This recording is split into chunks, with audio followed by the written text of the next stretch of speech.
तो आज की हमारी स्टोरी है एक कप चाय। ठंडी सुबह थी।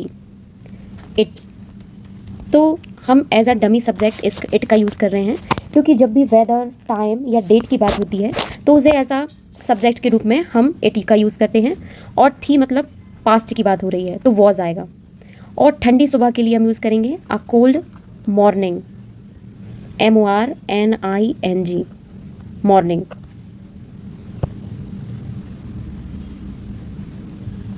सूरज अभी पूरी तरह से नहीं निकला था। सूरज के लिए सन यूज़ करेंगे। पूरी तरह से मीन्स फुली। यहाँ पर निकला था, निकला किसके सेंस में यूज़ हो रहा है, मतलब उगा नहीं है, अभी सूर्य उगा नहीं है, तो एज अ था, पास्ट टेंस की बात हो रही है तो नाउन हमारी पास्ट में आएगी, तो राइजन मतलब होता है उगना, और ये किसका है, राइस का पास्ट फॉर्म है। तो सेंटेंस बनेगा द सन। यहाँ पर हम पास्ट परफेक्ट टेंस की बात करेंगे। क्यों? क्योंकि यह घटना कोहरे और सुबह के होने की पहले की है, मतलब पहले कोहरा और सुबह हो चुका है, इसलिए पास्ट में पास्ट की बात है, इसलिए पास्ट परफेक्ट टेंस का यूज़ किया जाएगा। तो द सन हैड, पूरी तरह नहीं, तो नहीं के लिए आएगा नॉट राइजन।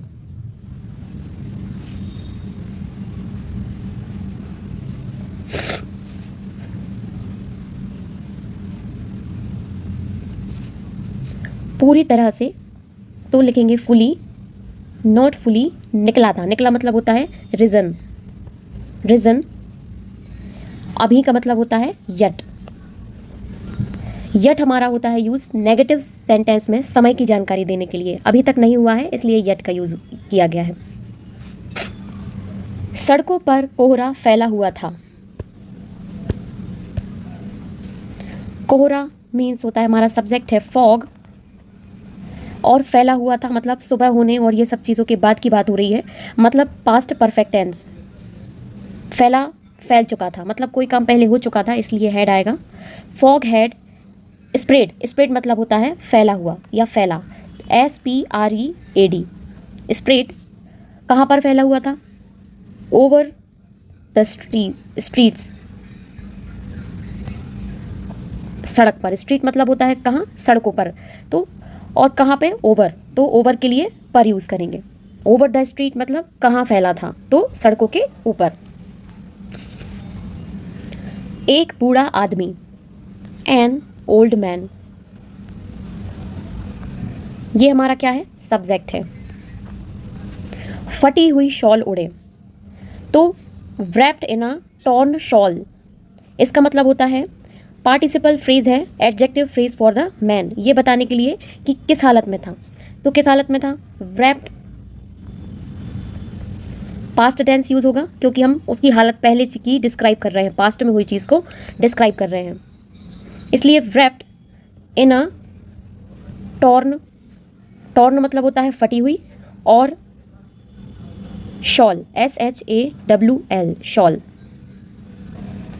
सड़क किनारे बैठा था, सड़क किनारे बैठा था मतलब was sitting, past continue tense है, सिचुएशन डिस्क्राइब करने के लिए की जाती है। तो वॉज सिटिंग मतलब होता है बैठना, तो सिटिंग बाय, बाय द कहाँ पर बैठा था, bye the road side, road की साइड पर, सड़क किनारे, उसको कहते हैं रोड साइड। प्लेस एक्सप्रेशन के लिए ये by the road side as a place expression के लिए यूज़ किया जाता है। नियर बाय, नियर बाय मतलब होता है पास में, एंड देयर वॉज मतलब जब भी हमें किसी चीज़ की लोकेशन बतानी हो तो हम उसे देयर वॉज से यूज़ करते हैं। वेज मतलब थी, क्या थी, अ स्मॉल, छोटी सी, small tea shop, SHOP shop. Nearby there was a small tea shop, यहाँ पर देयर वॉज का प्रयोग वहाँ कुछ होने के लिए किया जाता है, ना कि किसी एक्शन के लिए। वहाँ लोग आ जा रहे थे, गर्म चाय पी रहे थे और बातें कर रहे थे, तो यहाँ पर हमारा मल्टीपल एक्शन हो रहे हैं और वो भी पैरेलल में, तो उसे दिखाने के लिए हम as a past continue tense use करेंगे। तो वहाँ लोग मतलब people were coming and going, गर्म चाय पी रहे थे, तो drinking hot tea drinking hot tea and क्या कर रहे थे, बातें कर रहे थे। बातें के लिए होता है टॉक, और कर रहे थे इसलिए talking. People were coming and going and drinking hot tea and talking. बूढ़ा आदमी उन्हें बस देख रहा था बिना कुछ कहे चुपचाप। द ओल्ड मैन, बूढ़ा आदमी के लिए क्या यूज़ करते हैं, old man. The old man was, क्या कर रहा था, पास्ट टेंस की बात हो रही है इसलिए वॉस बस देख रहा था, मतलब जस्ट देखने के लिए वॉच एंड वर्ब में रहा था इसलिए पास्ट कंटिन्यू टेंस लगेगा तो वॉचिंग आ जाएगा। वॉचिंग दैम, किसे देख रहा था, उन्हें, तो दैम। बिना कुछ कहे साइलेंटली, एंड बिना कुछ कहे मतलब विदाउट, मतलब बिना कुछ कहे। सेइंग मतलब कहना। अ वर्ड मतलब एक शब्द भी। Without saying a word. The old man was just watching them silently without saying a word. Just watching मतलब केवल देखना। Without saying a word means बिना कुछ कहे। उसके हाथ में एक कप चाय थी। देयर वॉज, तो यहाँ हम देयर वॉज का यूज़ इसलिए करेंगे क्योंकि यह दिखाने के लिए कि कुछ मौजूद था, इसलिए हम देयर वॉज से स्टार्ट करेंगे। और क्या मौजूद था, एक कप चाय, अ कप ऑफ टी। कहाँ पर मौजूद था, उसके हाथ में, इन हिज हैंड। वो सीधा उस बूढ़े आदमी के पास गया। पास गया मतलब ही वेंट, वेंट मतलब होता है जाना, और ये पास्ट में हुआ है इसलिए वेंट आएगा। ही वेंट, सीधा, सीधा मतलब होता है स्ट्रेट, STRAIGHT, स्ट्रेट। किस तरफ गया, उस बूढ़े आदमी के पास, तो टू द ओल्ड मैन। और चाय का एक कप उसके हाथ में रख दिया, एंड उसके हाथ में रख दिया means placed the cup. Placed कहाँ पर रख दिया था, उसके हाथ में। क्या रख दिया था, द कप। कहाँ पर रख दिया था, द कप ऑफ टी, चाय का मग। इन हिज हैंड मतलब उसके हाथ में। यहाँ पर एंड का यूज़ इसलिए हुआ है क्योंकि दो कंपाउंड सेंटेंस हैं, दोनों सेंटेंस को जोड़ने के लिए हम एंड का यूज़ करेंगे। एंड सिंपल पास्ट है, यहाँ पर वेंट एंड प्लेस्ड मतलब यूज़ हो रहा है सिंपल पास्ट का। बूढ़े आदमी की आंखों में आंसू आ गए। आंसू आ गए ये हमारा सब्जेक्ट है, तो tear, TEARS, tears. Welled up, welled up मतलब WELLED। वेल्ड अप यहाँ पर एक एज अ, क्या बोल ही नहीं पाते हैं कभी कभी तो। टीयर्स मीन्स होता है आंसू, आ गए। आ गए के लिए वेल्ड अप।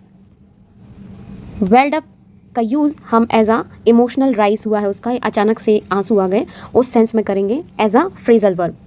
तो वेल्ड अप, क्या हुआ welled up, in the old man eyes. अचानक से आंसू आ गए कहाँ पे, in the old man. Old man मतलब बूढ़े व्यक्ति की आइज में। Old man man's eyes, eyes मतलब आँखें। एंड किसकी बात हो रही है, ओल्ड मैन की आंखों की बात हो रही है इसलिए एस लगेगा। उसने कांपते हाथों से, कांपते हाथों के लिए यूज़ करेंगे हम विथ मतलब के साथ। टिम्बलिंग हैंड्स, TEMBLING, टिम्बलिंग हैंड्स मतलब कांपते हुए हाथ। टिम्बलिंग हैंड्स हमें क्या बताता है, मैनर बताता है कि किस तरीके से हो रहा था। उसने कांपते हाथों से कप उठाया, तो विथ ट्रिम्बलिंग हैंड्स ही मतलब किसकी बात हो रही है, आदमी की बात हो रही है। ही पिक्ड, पिक्ड मतलब होता है उठाना। He picked up, picked up मतलब उठाया। क्या उठाया, the cup. He picked up the cup, और धीरे धीरे चाय पीने लगा। And began to sip the tea slowly, began to SIP,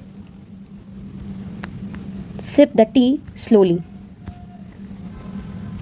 slowly मतलब होता है धीरे धीरे, एंड बिगिन टू सिप का मतलब होता है बिगिन, बिगिन का begin plus infinite, begin plus infinite की जगह हम बिगिन टू सिप यूज़ करते हैं। शायद उस कप में सिर्फ चाय नहीं थी। शायद मतलब होता है परहैप्स, परहैप्स मतलब होता है शायद। परहैप्स दैट कप, दैट मतलब उस कप में, तो दैट कप चाय नहीं थी।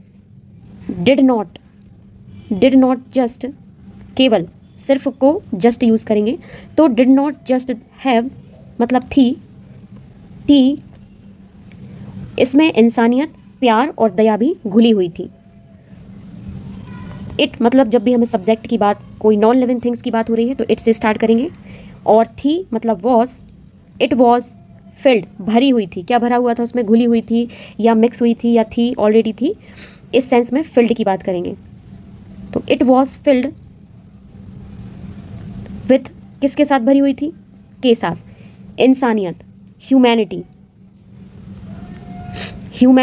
लव, प्यार, एंड काइंडनेस, दया भी। काइंडनेस मतलब होता है दया, दयालुता। तो perhaps that cup did not just have T, it was filled with humanity, love and kindness. कभी कभी एक छोटा सा काम मीन्स, कभी कभी मीन्स समटाइम, समटाइम्स मतलब कभी कभी। एक छोटा सा काम, अ स्मॉल एक्ट, एक्ट मतलब काम, कैन किसी की ज़िंदगी में बहुत बड़ा फ़र्क ला सकता है। सकता है के लिए कैन का यूज़ करते हैं। कैन मेक का मतलब ला सकता है, ला सकता है के सेंस में। मेक का कैसा? बड़ा फ़र्क मतलब बिग डिफरेंस, डिफरेंस मतलब फ़र्क होता है। इन कहाँ पर ला सकता है? इन मतलब होता है मैं, और कहाँ पर? किसी की ज़िंदगी, किसी की ज़िंदगी मतलब किसी की सेंस में यूज़ करेंगे समवन, समवन्स लाइफ मतलब ज़िंदगी। कैन मेक हमारा मॉडल वर्ब है और इसे हम एज अ एबिलिटी या पॉसिबिलिटी बनाने के लिए यूज़ करेंगे। In someone's life proportional phrase है। तो ये स्टोरी यहाँ ख़त्म होती है।